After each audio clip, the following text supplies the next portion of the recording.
You can be real good the day before your fasting trial. I don't care about your fasting. I want to know what your A1C is. If I have a patient who comes in with a blood sugar of 163, and I don't have, they haven't been to a doctor on a regular basis, I don't records, I check their A1C. I don't care what their blood sugar is that day, it could be response to stress. I'm gonna know what their A1C's been running, because that's gonna tell me if they've untreated done. How do they check A1C? Yeah, but like what marker in your blood tells you your 3-month average? It's, the A1C is a measurement of the, Glycosylated. alpha-1 glyphosate, there's a whole name for it. But what they've figured out is, depending on what your number is, they've correlated it to what the blood sugar will be. So there's this formula that we don't use, because what happens when you check an A1C is it already has figured it out and says the average blood sugar is this much. But it's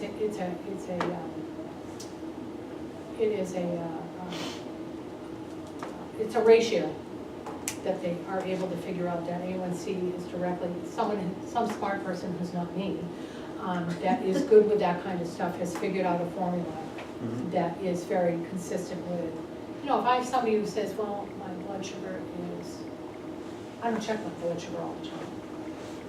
I have a lot of patients who don't even own a glucometer, which just blows me away. And their fasting blood sugars are usually 130s, and they don't realize that. I'll say, you know what, you need to be lower. It's not good blood sugar control.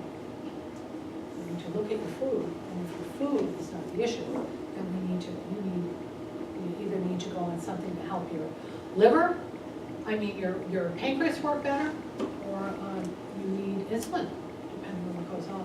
So you have to look at all the different, there's so many different drugs out there that the only game in town needs to be metformin to help with the pancreas being a better insulin productive. It helps the beta cells produce more insulin. We have many, many new drugs out on the market now that help with that are actually better. Because the problem with metformin, when you go high on metformin doses, people get diarrhea. And they often will get weight gain if you go too high. Some people initially with metformin might lose, but then what happens is they say, my blood sugar is controlled and I'm gaining weight. Well, metformin can make you gain weight too. So it's a tough drug, and there are some other drugs that might be a better fit for people, and you see a lot of them out there. Most of my patients has this complaint about diarrhea. Yeah, they hate it. Gain. They hate it. So They hate it. And this could happen all of a sudden, or just? It's usually when, everybody's different as to what their tolerance is, but usually when you go up on the metformin is when they start having the diarrhea. Like at least 2 weeks of diarrhea. Yeah, like these people that go from 500 twice a day to 1,000, they often end up with diarrhea. It's awful. It really impacts their activities of daily living. I mean, that's terrible if you have to worry about being close to a bathroom because you're going to soil your underwear. That's an awful thing to live with. Does the body eventually adjust? Not always. I have a question about A1C. If a patient one time had an A1C 11. Well, Oh my God, wow. Yes, 11.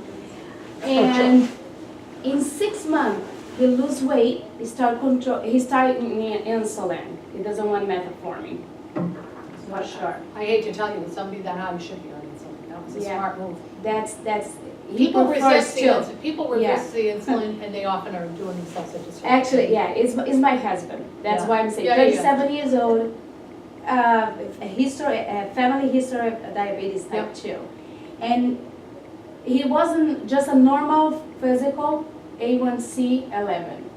And then, are you a diabetic? Blah blah blah. He said, I don't want the metformin. I said, I don't like either. So let's start insulin. He start insulin. He start dieting. Take blood sugar every single morning and 2 Cut out the hours carbs, after. eating more protein. And he's very good on that in the diet. And 6 months later, 1C was 5.8. Oh my God, wow. And without medication. Wow. And so now here's the deal. Now no That is insulin now? That's No a insulin. Wow. perfect cell for insulin.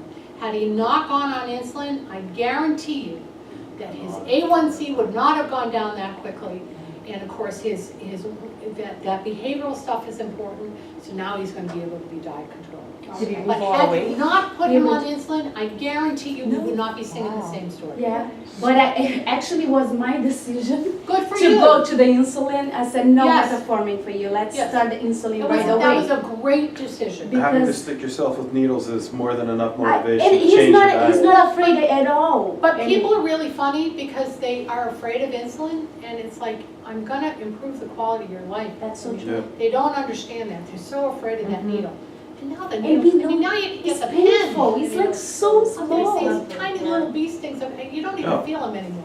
What's worse is sticking your finger. Absolutely. That's much worse. It's horrible. Hurts. We have patients 4 times a day for And years. he saw his endocrinologist and she said, you know, He's a poster child. I'm taking off your Yeah. all medication, you're going to do like diet and exercise. Yes, and so he's very fortunate because you Yes. nipped it in the bud, you used insulin right away, and so what happened is, that actually helped him also with his weight loss, Okay. because all of those, because his blood sugar was being utilized, he Mhm. wasn't having a lot of that blood sugar floating around. Mhm. So, I mean, that was a great decision, very good decision. Good job, Serena. And he's gonna have to watch he's gonna have to watch because Absolutely. obviously he's prone to that. Yeah. And you would worry with age that that might Right. become an issue, and it may be.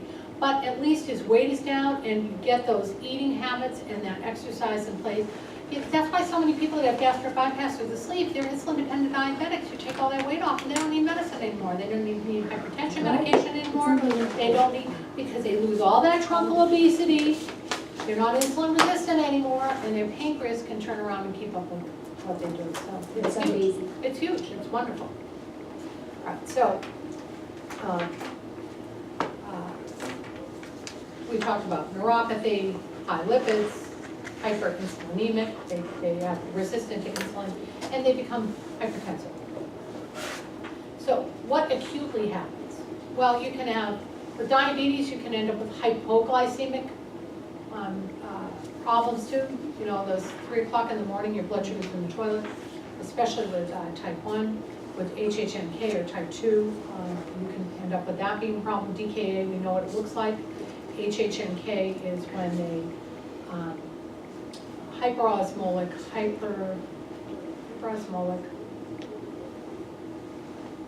non-ketotic. Non-ketotic. So it's